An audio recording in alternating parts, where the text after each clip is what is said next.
Gibase sa aktual nga mga panghitabo nga nahisulat diha sa basahon ni Mormon, lain nga tugon ni Hesukristo.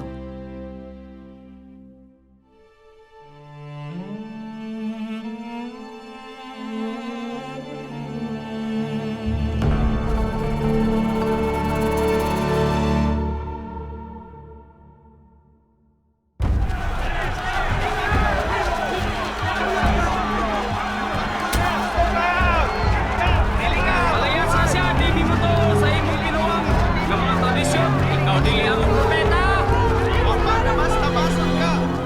Nasayod kami nga ikaw si Alma, ang halad ng pari sa simbahan.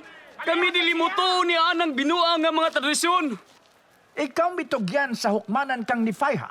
Ikaw dili ang labaw nga maghuhukom ka namo.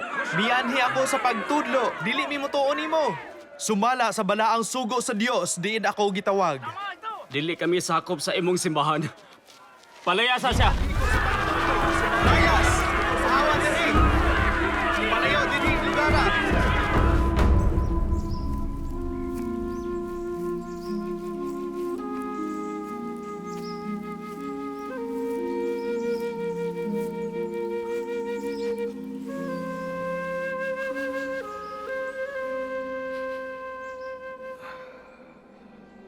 Bulahan ikaw, Alma.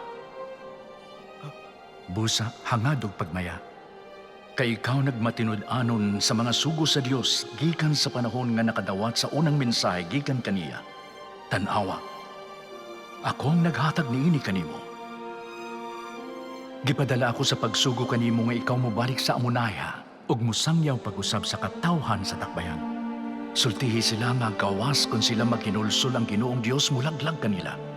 Kay tanawa, sila karon nagtuon aron ilang malaglag ang kalingkawasan sa imong katawhan.